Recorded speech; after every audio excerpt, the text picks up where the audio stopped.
Đầu cắp moi ấy, chắc gì đã oi. Xăm trổ ấy, chắc gì đã hộ báo.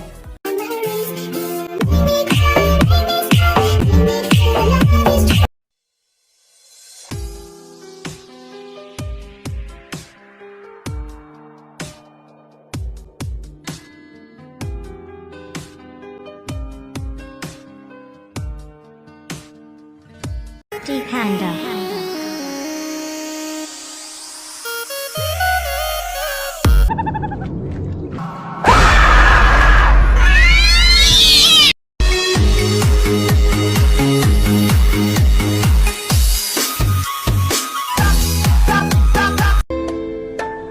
Trăng ơi sáng chẳng chớ ngủ nữa, thấy không ai đang đắm trong rượu say. Trong đêm siêu lòng người đang nhớ thương, thương nhớ ai vội trần đi qua. Ku nhon yo ko, ku sa po ko ha, ku sa cho ko tha,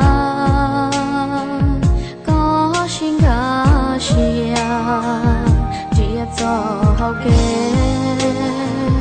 ji ko tao ko, ji am bao từ lo, nhân ji chỉ tao có li.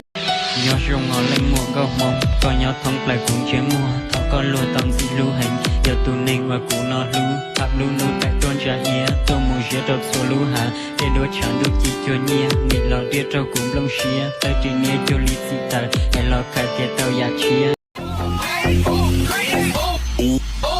Này, bạn gì đấy ơi? Tôi bảo bạn đấy, một là tim, hai là yêu. Thế thôi. Người từng yêu ơi anh còn nhớ không? Năm tháng ban đầu mình còn bên nhau, chẳng sợ ngày sau ta sẽ mất nhau, khó khăn thế.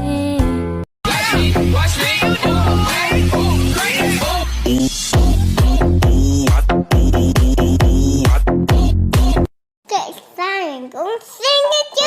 Sao không ai nhận ra nhỉ? Chán quá. Yêu em nè, quý nè.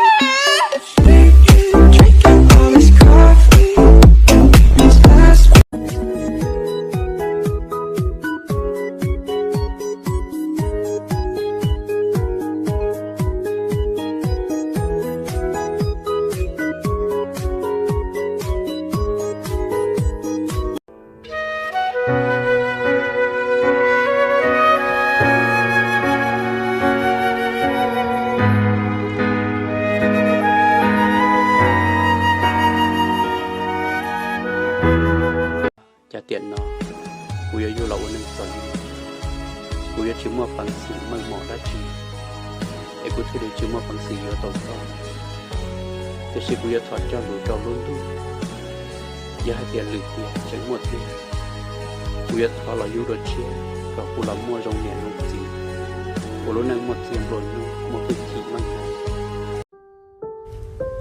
Tớ không đủ đặc biệt để biến cậu thành của riêng tớ.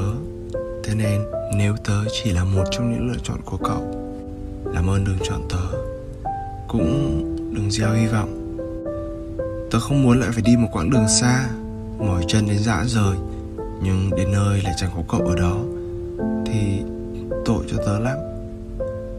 Sau tất cả vẫn chẳng thể là gì của nhau.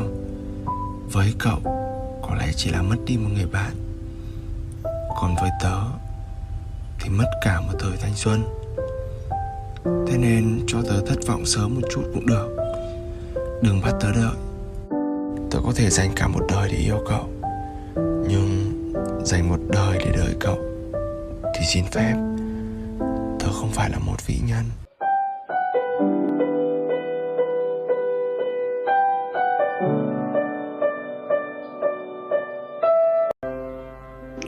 Bây giờ tôi mệt lắm, chỉ muốn khóc thôi.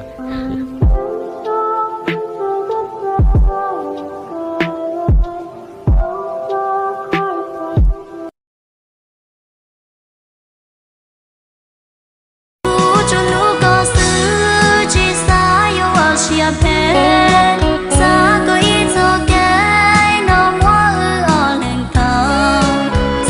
có ý tha chân, nó mua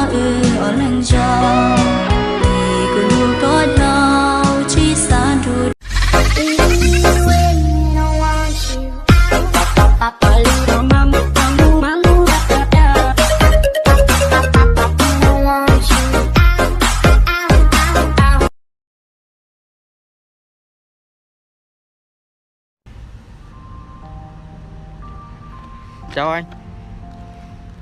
Anh hãy dùng 4 từ để nói về bạn gái của anh. Cô ấy ở đâu?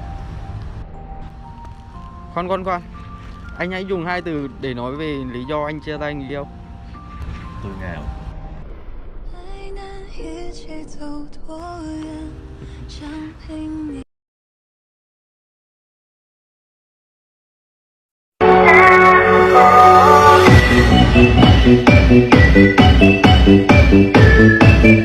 Quan trọng nằm những thứ gian dầu, nói cười che giấu đi nỗi đau. Về không gian mới em sẽ sống thế nào? Anh khóc khi anh Bring that ass back like a boom boom boom boom.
Chỉ tàu mùa tu, dành xa có dòng trâu cơ